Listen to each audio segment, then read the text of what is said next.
오늘 은혜 받으실 말씀 우리 요한복음 말씀 같이 볼까요? 요한복음 8장 말씀 같이 보겠습니다. 요한복음 8장 1절부터 11절까지 말씀.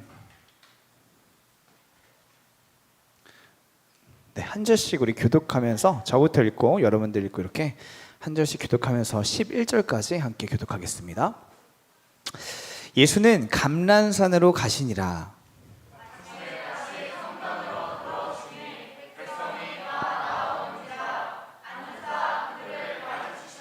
서기관들과 바리새인들이 음행 중에 잡힌 여자를 끌고 와서 가운데 세우고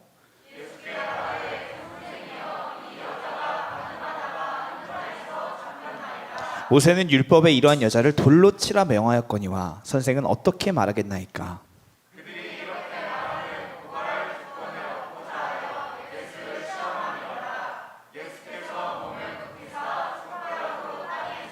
그들이 묻기를 마지 아니하는지라. 이에 일어나 이르시되 너희 중에 죄 없는 자가 먼저 돌로 치라 하시고 그들이 이 말씀을 듣고 양심의 가책을 느껴 어른으로 시작하여 젊은이까지 하나씩 하나씩 나가고 오직 예수와 그 가운데 섰는 여자만 남았더라.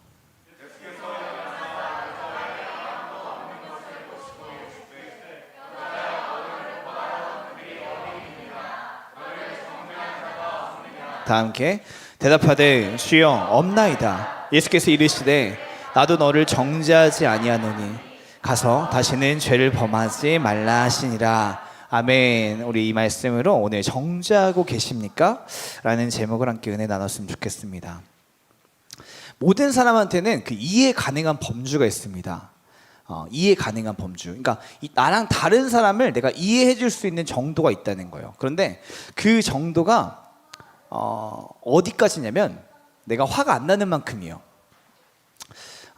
내가 딱 이걸 딱 봤을 때 그래 그럴 수도 있지 까지가 내 선이고 딱 이거 봤을 때 저건 아닌데 좀 선을 넘었다고 하는 그런 행동을 봤을 때 그때 우리는 그 뭐랄까 이해할 수 있는 그 선을 벗어나게 됩니다. 그러니까 예를 들어서 팔을 툭툭 건드렸을 때는 그냥 장난으로 이렇게 넘길 수 있는데 이 위치가 머리로 올라갔다 생각해봐요.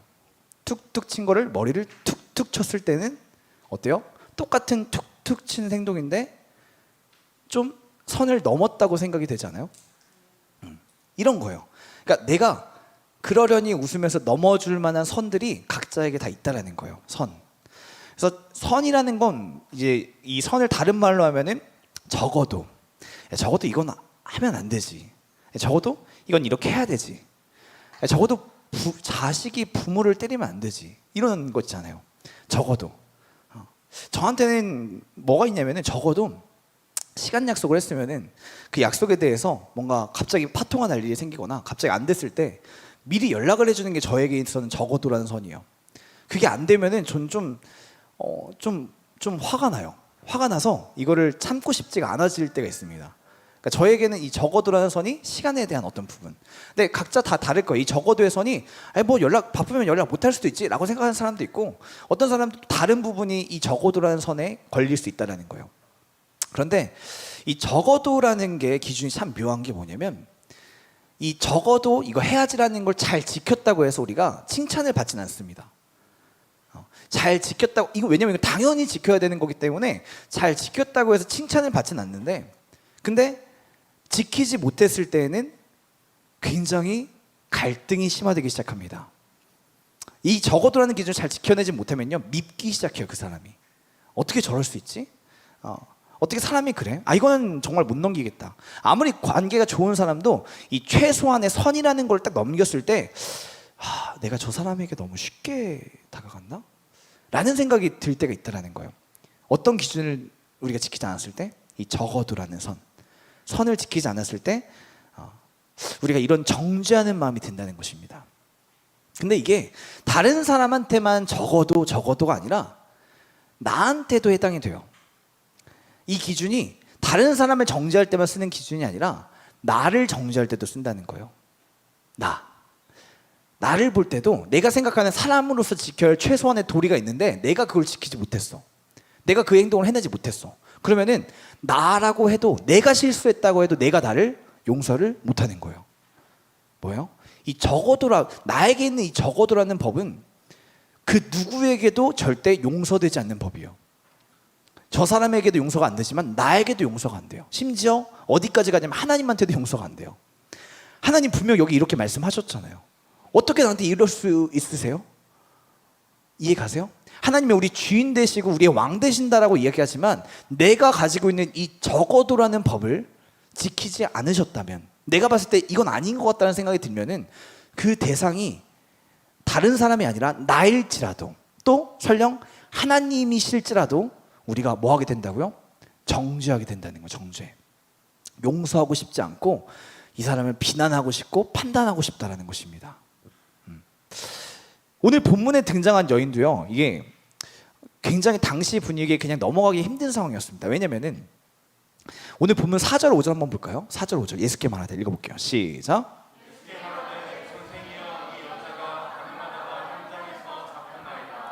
모세는 율법에 이러한 여자를 돌로 치라 명하였거니와 선생은 어떻게 말하겠나이까. 당시에 간음법에는 두 가지 종류가 있었습니다. 간음법, 다시 말해서 혼인하지 않은 남녀가 간음, 성관계를 맺는 그 장면들이 있었을 때, 그걸 들켰을 때 어떻게 취급을 하게 되면 이스라엘 법에서는 미혼인 남녀 간에서는 결혼을 시키는 걸 무마시킵니다. 너네 결혼하면 된다 하고 끝내는데, 그렇지 않은 경우에는 뭐예요? 현장에서 잡혔는데 모세의 율법에 뭐라고 쓰였어요? 여자를 돌로 쳐라. 그게 법이었어요.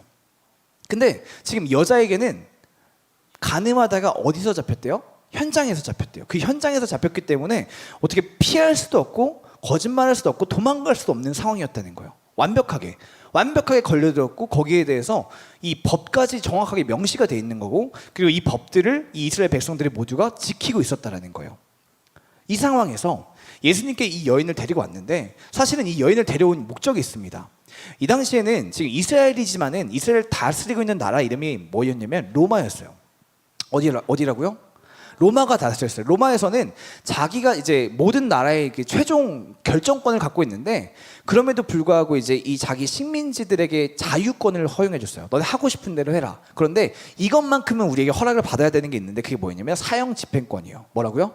사형 집행권. 이 사람을 살리고 죽이는 그 집행권에 대해서는 너네가 함부로 맘대로 하지 말고 반드시 누구에게?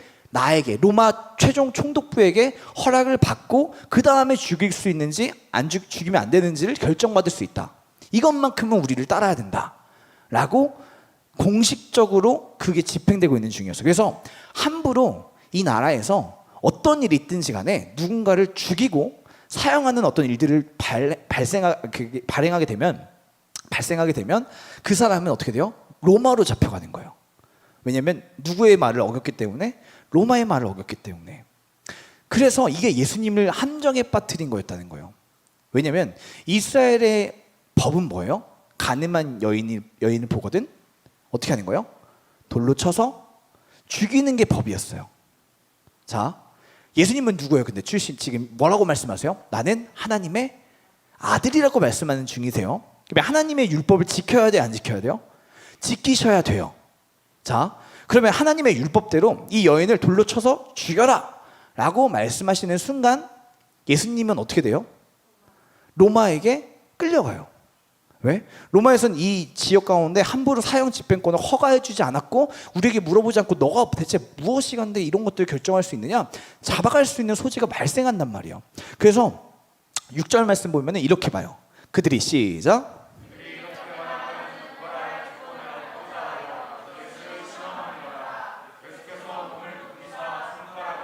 자, 그들이 이렇게 말하는 이유가 고발할 조건을 얻고자 하는 거예요. 고발할 조건. 누구에게? 로마에게 고발할 조건을.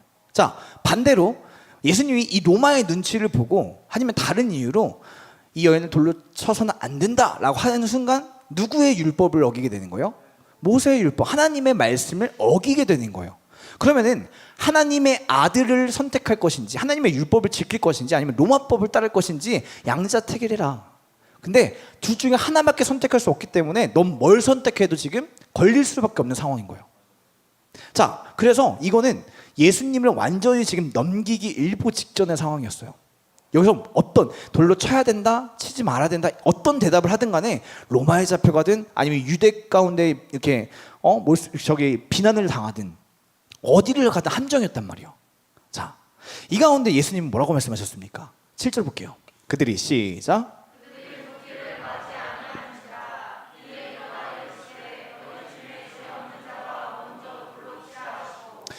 그들이 묻기를 맞이 않은지라. 예수님께서 아까 물어보셨을 때 아무 대답하지 않으시고 땅에 뭘 쓸고 계셨어요. 그러니까 그들이 묻기를 맞이 아니하는지라. 그들이 계속해서 물어보는 거예요. 어떻게 할까요? 돌로 칠까요 말까요? 어떻게 할까요? 이걸 계속 물어보니까 이에 예수님이 일어나서 이르시되 너희 중에 죄 없는 자가 먼저 돌로 치라 하시니. 자, 그렇게 말씀하시니까 이들이 그 말을 듣고 어떻게 합니까? 그 말을 듣고 양심의 가책을 느껴서 들고 있던 돌을 다 이렇게 내려놓고 도망가요. 자, 읽어볼게요. 그들이 시작.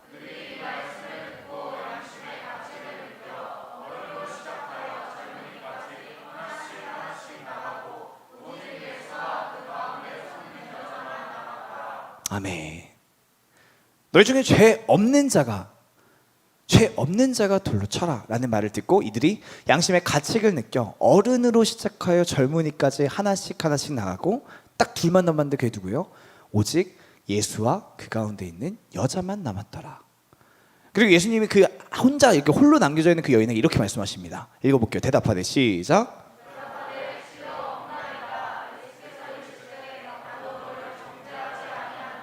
가서 다시는 죄를 범하지 말라 하시니라. 아멘.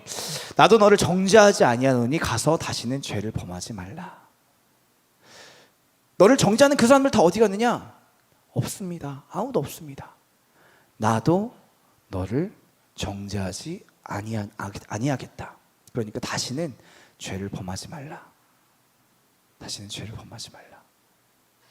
이것이 예수님이 이 땅에 오신 이유입니다. 성경 요한복음은 우리에게 무엇을 믿어야 되는지에서 계속 얘기해 주고 있는데 그 중에 하나가 뭐냐면 예수님이 이 땅에 오신 목적을 얘기해 주시는 거예요. 예수님이 이 땅에 오신 목적은 우리를 어떤 죄로 인해서 심판하려고 오신 것이 아니라 이 죄 가운데에 누구든지 내 이름을 믿는 모든 자들을 어떻게? 죄에서 구원해 주시려고, 이 죄를 사해 주시려고 이 땅에 오셨다는 거예요. 그래서 예수님은 설령 이 사람들이 다 돌로 쳐서 죽이려는 그 상황 가운데서도 나는 너를 정죄하지 아니하노라. 그것이 내 마음이 아니라는 거예요. 그것이 이 땅에 나를 보내신 하나님의 뜻이 아니라는 거예요. 그래서 누구든지 주 예수의 이름을 믿는 자들은 그와 그 가족들이 구원을 받을 것이다. 이 복음이 이때 성취가 되는 것입니다. 사실 그런데 이 사실을 모르시는 분이 없잖아요. 우리가 예수님을 믿으면 우리가 과거에서 지었던 죄, 앞으로 지을 모든 죄의 문제까지도 예수님이 십자가 죽으심으로 대신 이 모든 대가를 치르셨고 이 가운데 이제 자유해졌다. 이제 너는 죄가 없다. 넌 의인이 되었다라고 한 사실에 대해서 모르시는 분이 없잖아요. 그런데 문제는 뭐냐면 실제로 이 사실을 우리가 믿는다고 이 자리에 나와 있지만 이 정죄함의 문제가 내 삶 가운데 다가왔을 때 이 예수님의 복음이 별로 효과를 내지 못할 때가 있어요. 효과를 못 봐요. 왜냐하면 볼게요. 한번. 정죄는 크게 세 가지입니다. 세 가지 파트. 자, 정죄는 어떻게 세 가지 파트가 될까요? 어떤 식의 정죄가 있을까요? 내가 다른 사람을 정죄할 때, 그렇죠? 내가 다른 사람을 정죄할 수 있어요. 내가 가지고 있는 그 율법으로. 두 번째, 내가 나를 정죄할 때가 있어요. 그렇죠? 그리고 마지막, 다른 사람이 나를 정죄할 때. 이 세 가지가 있습니다. 정죄는 세 가지 방식인데 첫 번째 방식이 뭐라고요? 내가 다른 사람을 정죄할 때, 내가 나를 정죄할 때, 또 다른 사람이 나를 정죄할 때. 이 세 가지 정죄가 있는데 이 세 가지 정죄에서 우리가 예수님을 믿는 믿음이 있음에도 불구하고 자유롭지 못하다는 거예요. 크리스찬들의 가장 큰 문제가 뭐냐면 이 정죄감 가운데 자유하지 못하고 계속해서 괴로워하고 있습니다. 특별히 어떤 얘기를 많이 하냐면 나는 왜 이럴까? 내가 나 스스로가 용서가 되지 않는 거예요. 특별히 내가 교회 나와서 예배 드려서 나 이제 이렇게 하겠습니다. 나 이렇게 할 거예요. 저 이제 변화될 거예요. 라고 말했는데 그러지 못한 내 모습을 보면서 아니 예수님은 할 거 다 하셨는데 나는 왜 이 모양이지? 한 친구 중에 도벽을 갖고 있던 친구예요. 도벽이 뭔지 아시죠? 도둑질하는 습관을 가지고 있던 친구가 있었는데 예수님을 믿고 이제 안 해야지. 나 예수님 믿고 이제 나 정말 새롭게 살 거야. 안 할 거야. 했는데 마트에 갔는데 어느 순간 자기도 모르게 주머니에 넣었다는 거예요. 근데 하면서 알고 있대요. 이러면 안 되는데, 이러면 안 되는데, 안 되는데 하는데 주머니에 넣었어요. 몰래 빠져나왔어요. 근데 별로 이 초코바가 이걸 했는데 이 초코바가 먹고 싶은 것도 아니었어요. 그걸 보면서 자기가 그렇게 혐오스럽더라는 거예요. 이게 뭐라고 난 왜 이러고 있을까? 왜 알았는데 이 죄를 짓는 순간 이러면 안 되는 걸 알았는데도 나는 왜 그걸 멈추지 않았을까? 이거는 핑계가 안 돼요, 여러분. 그렇지 않아요? 내가 나를 알기 때문에 핑계가 안 돼요. 다른 사람한테 핑계 둘러서 얘기할 수 있잖아요. 근데 나는 나를 알아요. 내가 분명 이 상황 가운데 이 죄를 멈출 수 있었고 내 의지를 가졌다면 안 할 수 있었는데 그럼에도 불구하고 내가 그걸 선택했다는 거예요. 예수님은 이 모든 죄의 문제를 해결해 주셨는데 나는 왜 여전히 이 죄 가운데 자유하지 못하냐는 거예요.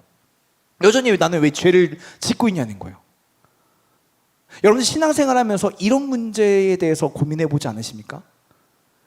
분명 셀 모임 때 저 이제 이렇게 할 거예요. 저렇게 할 거예요. 예배 때 또 결단하면서 기도할 때 이렇게 할 거예요 했는데 전혀 변화되지 않는 나의 모습을 보면서 나는 왜 이러지? 진짜 난 내가 너무 마음에 안 든다. 진짜 내 스스로가 너무너무 마음에 안 든다. 나를 정죄하고 계시지 않으십니까? 분명 예수님을 믿음으로 정죄함이 없게 예수님도 너를 정죄하지 않겠다 하셨는데 내가 나를 정죄하고 있다니까요. 예수님은 할 거 다 하셨는데 내가 나를 용서를 못하겠어요. 그럼 복음이 예수 그리스도의 그 복음이 내 삶 가운데 지금 효과가 나타나지 않는 거예요. 두 번째, 내가 다른 사람을 용서해야 되는 상황, 다른 사람이 나에게 어떤 잘못을 한 상황. 자, 이게 단발적인 문제보다 사실은 지속적인 문제를 용서하는 게 어렵습니다. 최근에 한 카톡으로 어떤 성도님한테 문자가 왔어요. 어떤 문자냐면 성경에 보니까 오른뺨을 맞으면 왼뺨도 돌려서 대라고 돼 있는데 그럼 명확하게 대체 어디까지 제가 이 사람을 정죄하지 않고 용서해 줘야 됩니까? 제가 참고 참아봤는데 용서해 줘 보려고 노력했는데 이 사람은 변화될 생각이 없는 것 같아요. 제가 참으니까 오히려 저를 더 만만하게 보는 거 아닐까요? 대체 언제까지 저는 이 사람을 용서해 줘야 됩니까? 이해 가세요? 내가 예수 그리스도의 그 십자가 복음 은혜를 의지하면서 이 사람이 나에게 무언가를 했어도 그치 주님이 용서하셨으니까 나도 용서해야지라고 용서를 했는데 용서를 한 걸로 끝나면 좋겠는데 안 변한다는 거예요. 이 사람이 여전히 이 사람은 내가 원하지 않는 행동을 하고 있고 이 사람은 여전히 나를 힘들게 하고 있고 그걸 보면서 나는 어떻게 해야 되냐는 거예요. 진짜 예수님이 말씀하신 것처럼 7번씩 7번이라도 내가 참아야 되는 거예요? 그 참다가 나 죽으면 어떡해요? 아니 참았는데 하나도 안 변화되는데 이거 어떡해요? 용서하고 싶지가 않은 거예요. 용서하고 싶지가 생각이 나는 거예요. 계속 어떤 케이스요? 내가 다른 사람을 정죄하는 상황. 분명 예수님께서 이 모든 문제를 해결하셨다고 하는데 나는 그게 안 된다는 거예요. 나는 그게 안 돼요. 마지막 케이스 뭐예요? 마지막 뭐예요?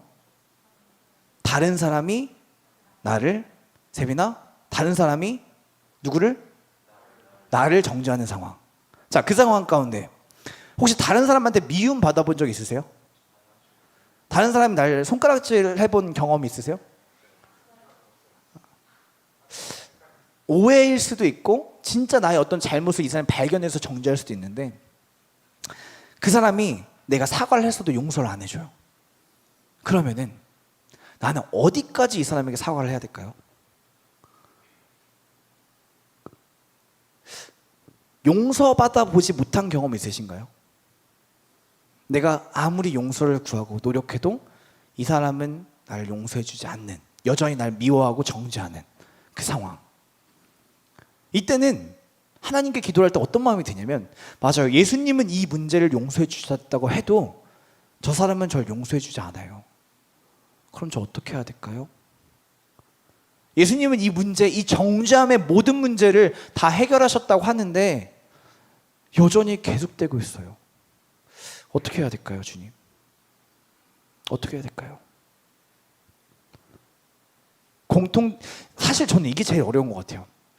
다른 사람이 날 용서하지 않고 다른 사람이 날 정죄하는 이 상황 가운데, 왜냐면 앞에서 내가 나를 미워하고 내가 다른 사람을 정죄하는 그 상황에서는 내가 그냥 생각을 설령 용서를 못하더라도 생각을 다른 데를 돌리거나 다른 걸 하면 잊을 수 있는데, 다른 사람이 나를 정죄하는 상황은 해결할 수가 없어요. 내가 내 힘으로, 내 노력이 아니에요. 이거는 가장 힘들고 어려운 게 어찌 보면 누군가에게 정죄를 받고 누군가에게 비난을 받는 일인 것 같아요. 그래서 연예인들이 그런 악플들을 보면서 자살을 하는 이유가 그거예요.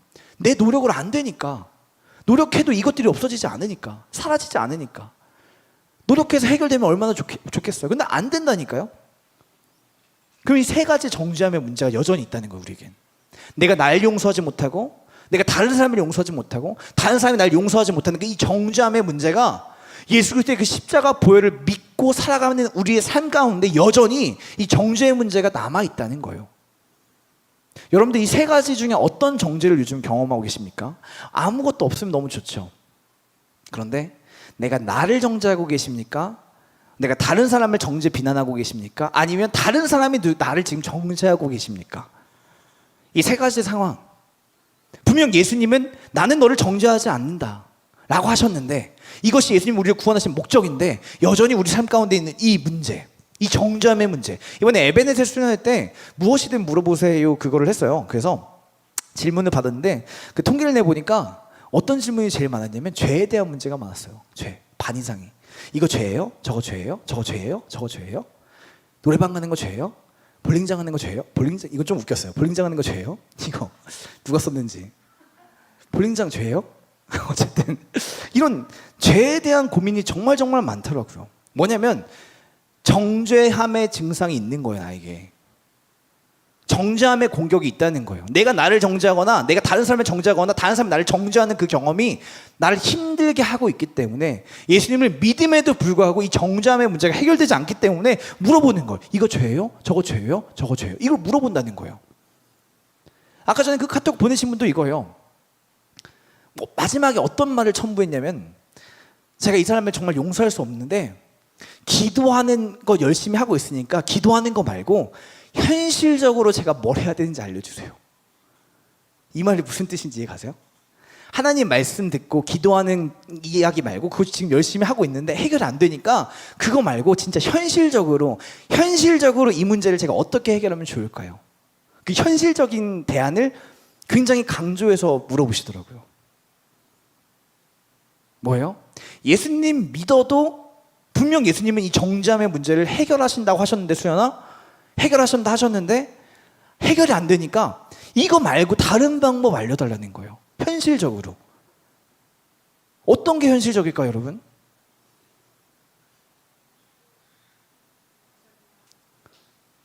정죄하는 게, 정죄하지 않는 게 어떤 게 현실적일까요?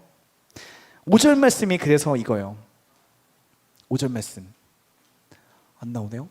자, 5절 말씀 뭐냐면은, 바리새인들이 모세의 율법에 이런 여자를 돌로 치라 명하였는데 어떻게 해야 되겠습니까? 이 현실적인 문제에서 내가 돌로 쳐야 됩니까? 말아야 됩니까? 돌로 쳐야 됩니까? 말아야 됩니까? 이 현실적인 대안을 구하고 있다는 거예요. 현실적인 대안. 여러분 어떻게 해야 되겠습니까? 이 정죄함의 문제 가운데 내가 자유해지기 위해서 이 현실적으로 우리가 뭘 해야 되겠습니까? 성경은 이렇게 말합니다. 같이 읽어볼게요. 시작.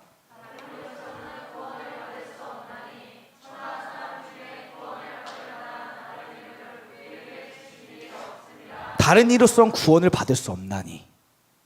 다른 이로선, 다른 이름으로 다른 이름을 우리에게 구원받을 그 이름을 준 적이 없다는 거예요. 뭐예요? 오직 예수 그리스도.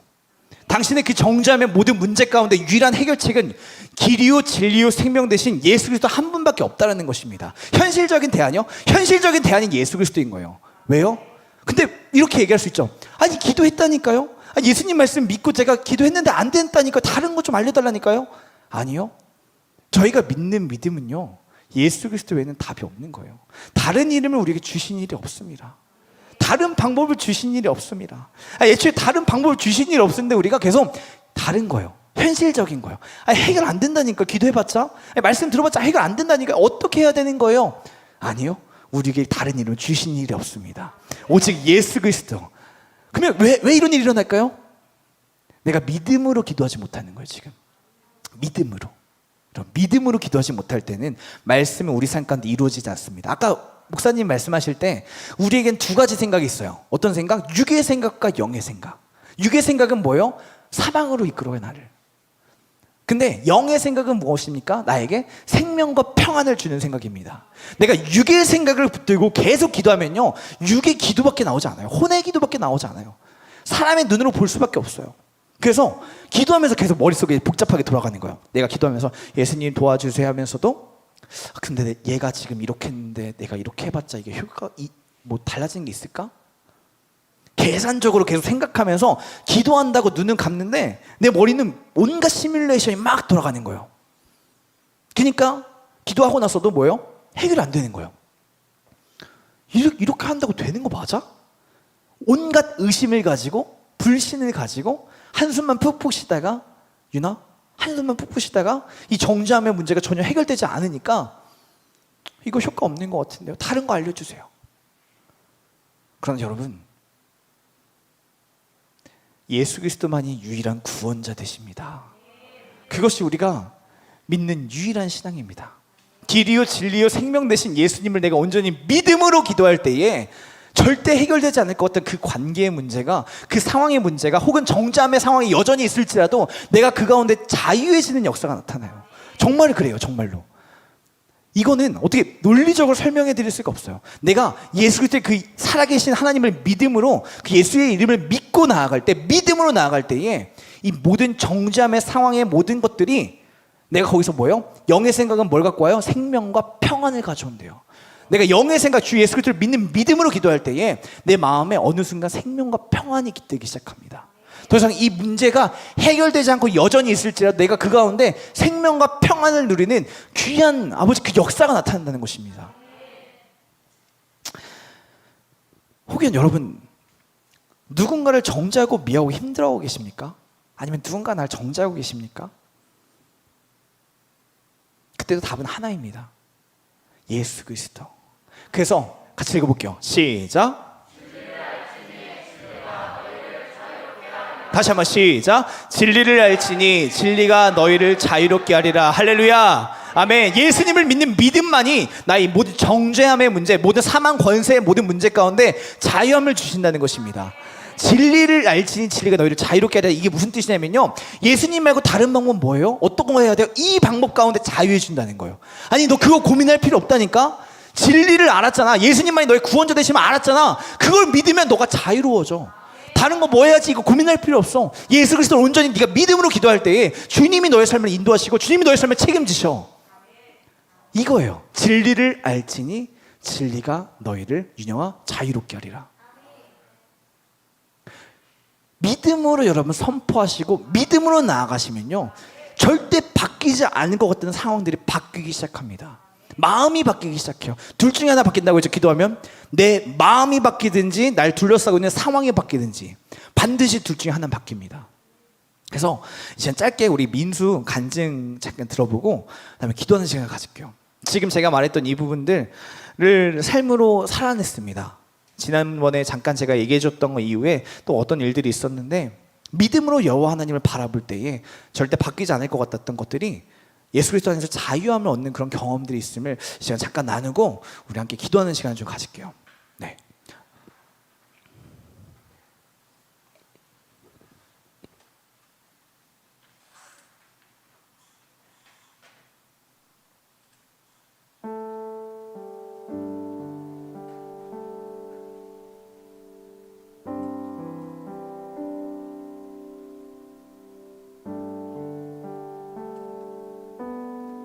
안녕하세요. 저는 청년부 21살 설민수라고 합니다.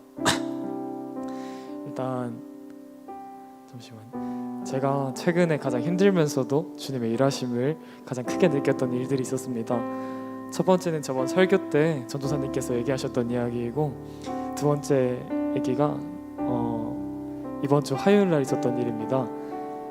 제가 송세롬 지사님 카페에서 알바를 현재 하고 있는데, 원래 화요일부터 시작이었는데 제가 그날 못 갔어요. 아실 분들은 아시겠지만 제가 아버지에 대한 두려움이 굉장히 커서 아버지 말에 항상 순종을 했습니다. 그날 아버지께서 저한테 갑자기 일을 가지 말라고 하셨어요. 그 전날 다 가기로 해놓고 그 집사님께서 제가 연락을 드려서 내일부터 출근하겠다라고 했는데 아무 이유 없이 그냥 그 알바하는 시간이 마음에 안 든다는 이유로 일을 하지 말라고 해서 저가 그 아버지의 표정을 보고서 아무 말도 하지 못했어요. 그래서 그날 진짜 안 나갔는데 솔직히 그 말 듣고서 화가 나고 짜증이 났는데 송세론 집사님께 이래저래 해서 아버지가 일 가지 말라 했다라고 장문으로 죄송하다고 사과문을 보냈습니다. 그리고 아버지가 이번 개업하는 식당에 가서 같이 일 좀 도와달라고 하셔서 아침 8시에 가서 일하기 시작했습니다.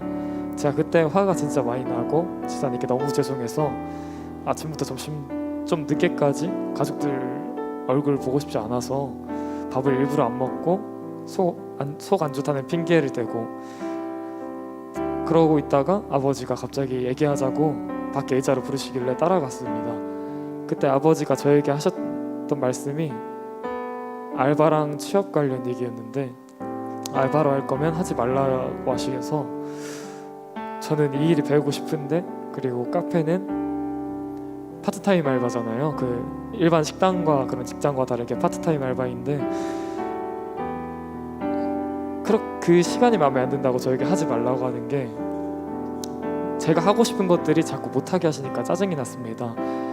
제가 그때 처음으로 아버지께 반항이라는 것을 해보았습니다. 내가 여태 아빠랑 살면서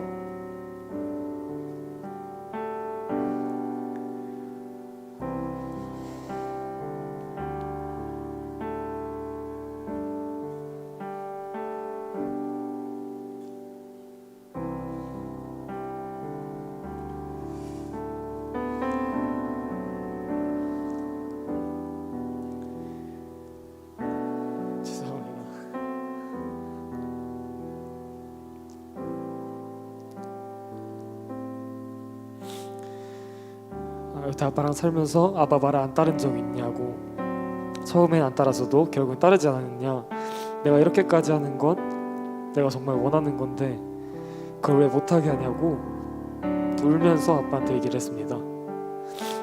그런데 달라지는 게 없었습니다. 그냥 아버지가 혈압 오른다 짜증난다 화내시고 욕하시면서 얘기 못하겠다라고 하면서 얘기를 끝내셨습니다.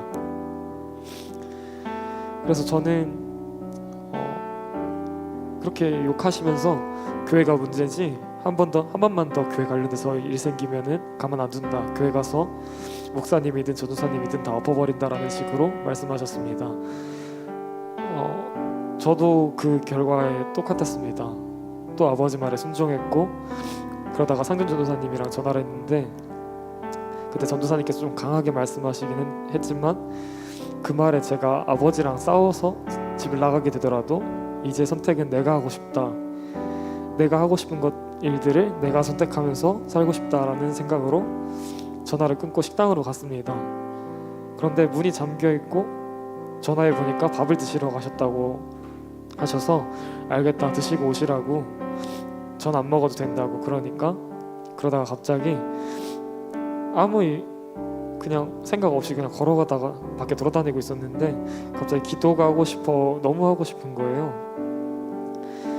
그 상황에 다른 생각이 아니라 기도밖에 생각이 안 나서 좀 돌아다니다가 주공아파트 놀이터에 보면은 그 둥그런 미끄럼틀 있잖아요. 안에 들어갈 수 있는 미끄럼틀 거기 안에 들어가서 피아노 찬양을 틀고 그냥 잠잠히 기도했습니다.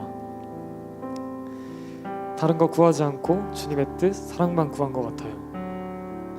그리고 식당으로 오라는 전화를 받고 식당을 다시 갔는데 전 그 상황에 솔직히 위로를 받고 싶었는데 그때 떠오르던 찬양이 오늘 콘티는 끝없는 사랑이라는 찬양이었습니다.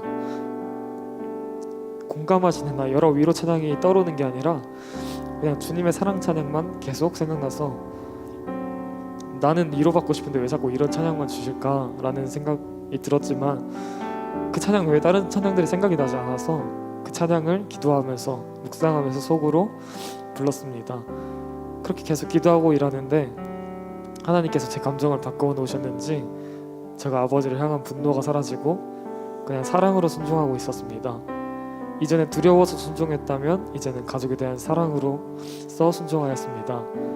제 안에 부어주셨던 그 사랑이 흘러서 가족들에게 가고 있는 것을 느꼈습니다. 그렇게 일을 마치고 집에 와서도 똑같이 했습니다. 그전엔 나 기분 안 좋아 건들지 마라는 표정이었다면 그때는 먼저 말 걸고 이거 먹어보라고 내가 먼저 얘기하려 하고 그 모습들을 보시고 아버지가 얘기를 하셨습니다. 너가 점심에 무슨 일이 있었는지는 모르겠지만 너가 대하는 태도가 달라졌다 라고 말씀하시는 거예요. 저 진짜 그 전까지 저의 변화를 눈치채지 못했습니다. 그렇게 말씀하시며 낮에 화내고 욕한 거 미안하다 사과를 하시길래 아 이때 말해야겠다 라는 생각이 들어서 알바 얘기를 했습니다. 아빠 내가 일하기로 한 거 이미 얘기도 끝났었고 아빠도 허락하지 않았냐, 나 이 일 하고 싶다, 제대로 배우겠다, 관계를 중요시하는 거 아빠도 알지 않느냐고. 이렇게 돼버리면 사람 대 사람으로서 신뢰도 잃고 사업장에 피해 끼치는 행동인데 아빠 아들이 사회에서 그렇게 보이는 건 싫지 않냐고 조심스럽게 얘기했습니다.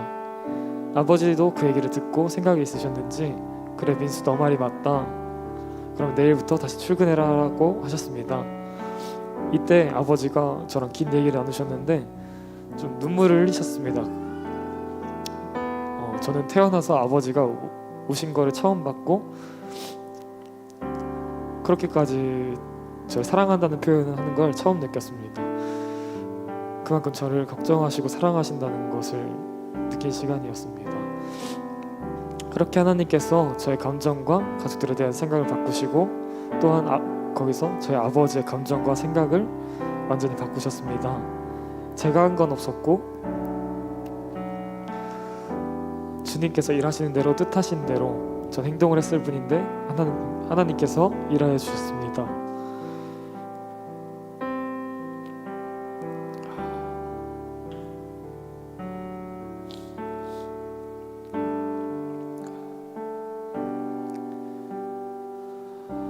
저는 이 상황을 통해서 저희 아버지를 향한 두려움을 떨쳐버리고 언제 주님께 나아갈 수 있는 시간, 그 계획하신 때가 그때라고 생각했습니다. 제가 잘 이겨나갈 수 있게 기도 부탁드립니다.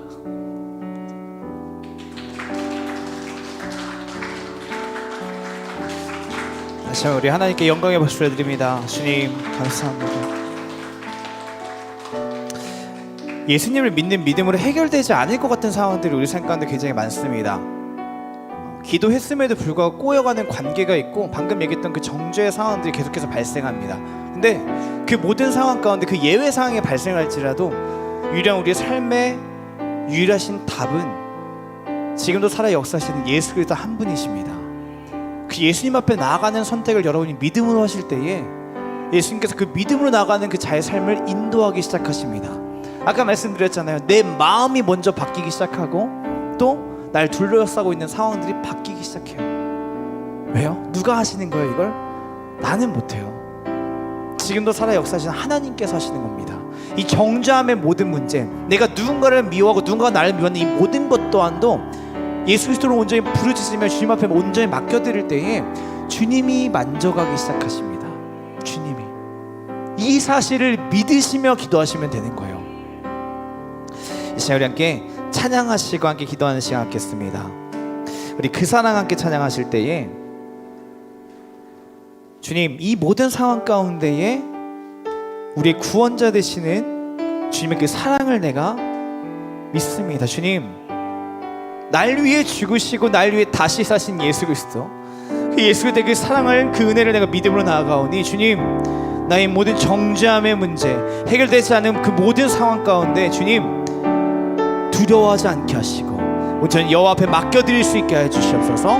이렇게 우리 믿음으로 고백하며 함께 찬양했으면 좋겠습니다.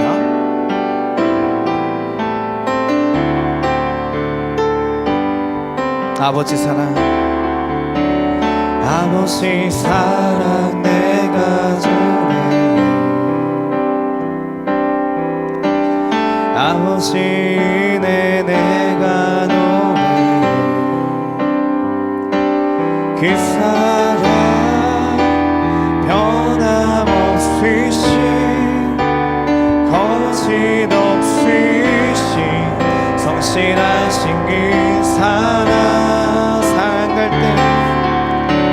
상한 갈 때 꺾지 않으시니 꺼져가는 등불 끄지 않는 그 사랑 변함없으신 거짓없으신 성실하신 그 사랑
다시 한번 그 사랑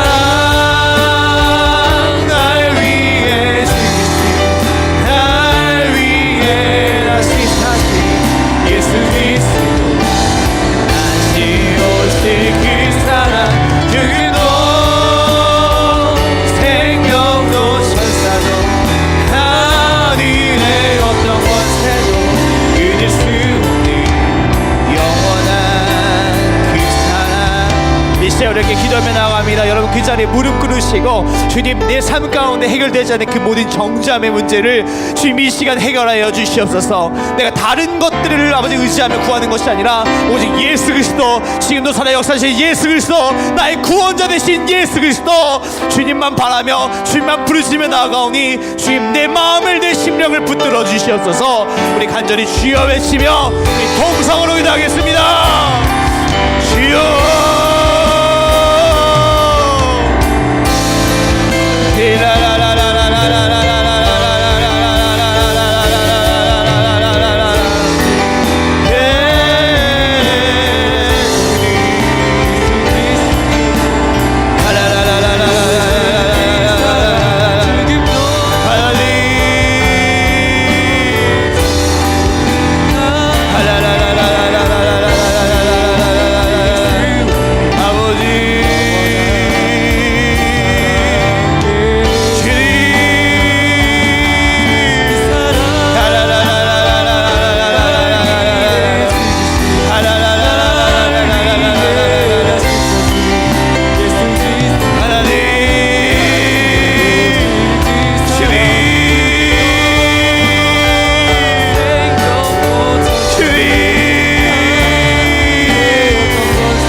다시 한번 기도합니다. 주님께서 이 시간 우리가 모든 정죄함 가운데 자유해지기 원하십니다. 여러분 정죄함을 생각할 때에는 우리 마음에 참 무거움이 느껴져요. 참 먹먹해요. 막 내가 나를 미워하고 내가 다른 사람을 미워하고 또 누군가가 나를 미워한다는 그 생각을 할 때에 내 마음에 참 먹먹하고 답답한 마음이 해결되지가 않습니다. 여러분 그 모든 마음을 이 시간 예수 그리스도 앞에 맡겨드리기 원합니다. 주의 그 십자가 보혈로 이 모든 정죄함 가운데 나를 자유케 하여 주시옵소서. 주님 나를 구원하여 주시옵소서. 우리 다시 한번 주여 외치며 동성으로 기도하겠습니다. 주여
다시 한번 기도합니다.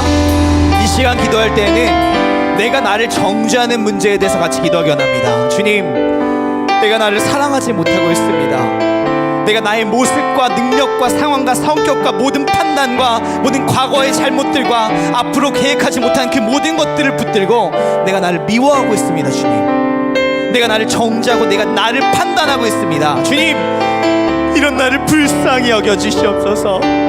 더 이상 내가 나를 판단하고 정죄하고 싶지 않습니다.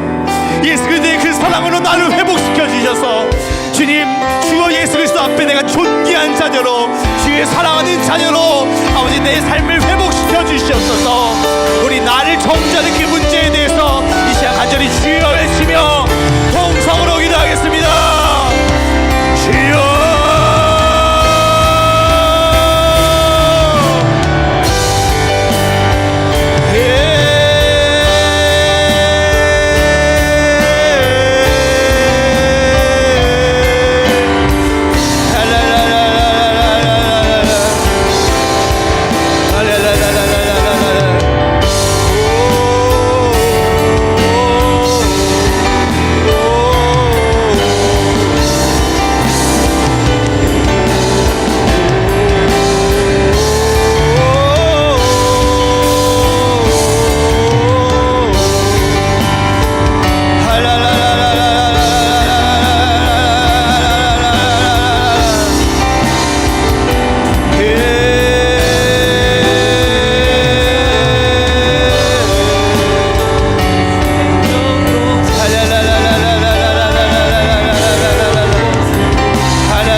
다른 사람을 정죄하는 문제에 대해 기도하겠습니다. 여러분, 내가 다른 사람을 미워하고 정죄할지라도 그거에 대한 모든 아픔은 나에게 돌아옵니다.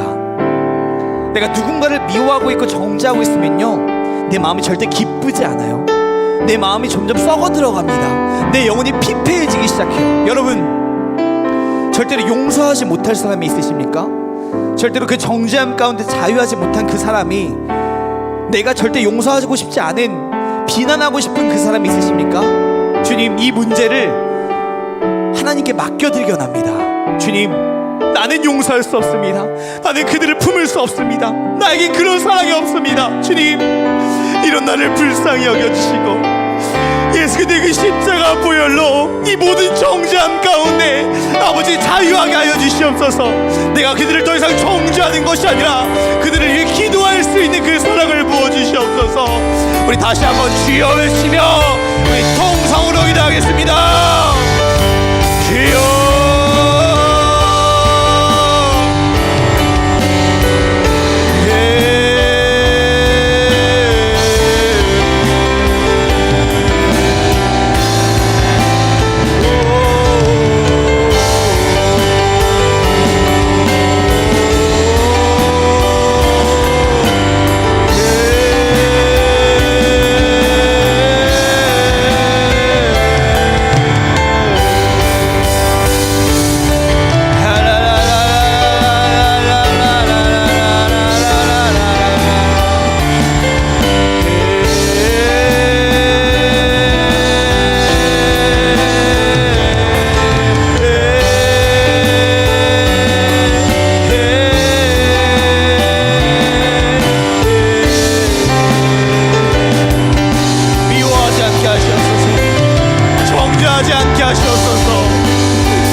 시간 마지막으로 기도합니다.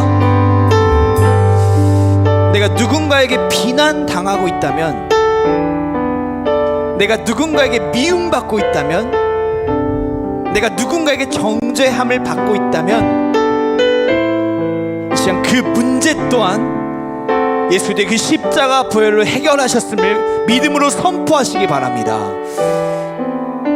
오늘 가늠한 여인에게 희망이 없었습니다.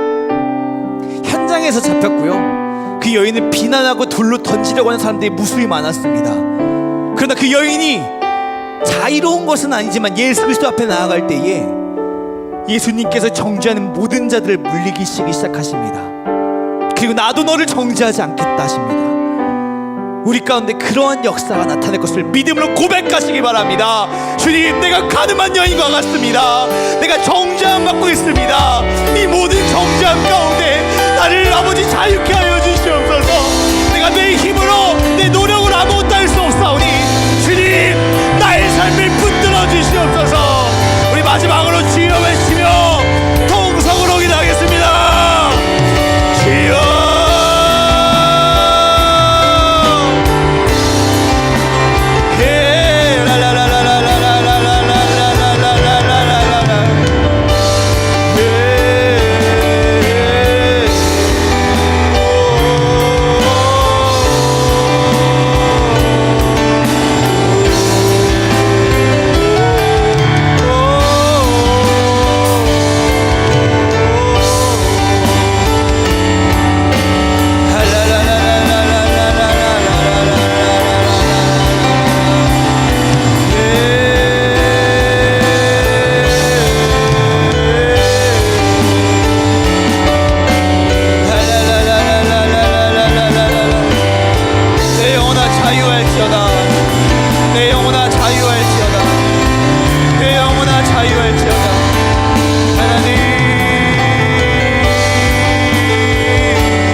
진리를 알지니 진리가 너희를 자유케 하리라.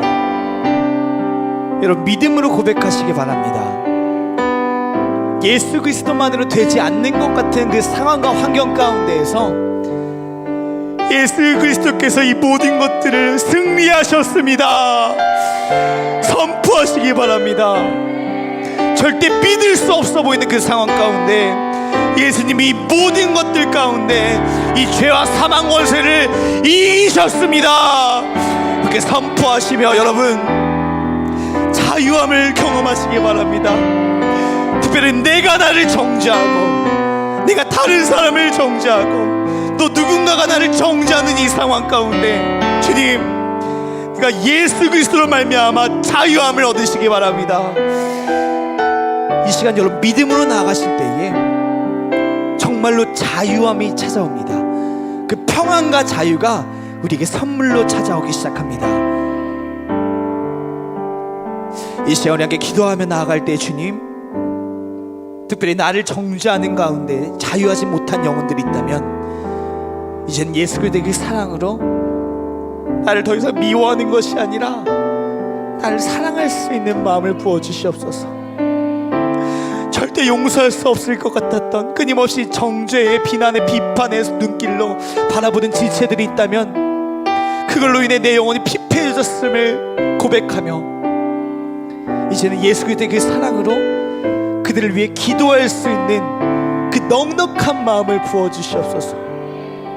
누군가가 나를 비난하고 비판하고 정죄하는 상황이 있다면 주님, 이 모든 문제 가운데 승리하신 예수님을 믿음으로 선포하며 여기에 내 마음이 쏟아지지 않게 하시옵소서. 이 문제 가운데 내 마음이 흔들리지 않게 하시고 여전히 예수 그리스도를 바라볼 수 있게 하시고 주님이 내 삶의 인도하심을 선포하게 하여 주시옵소서.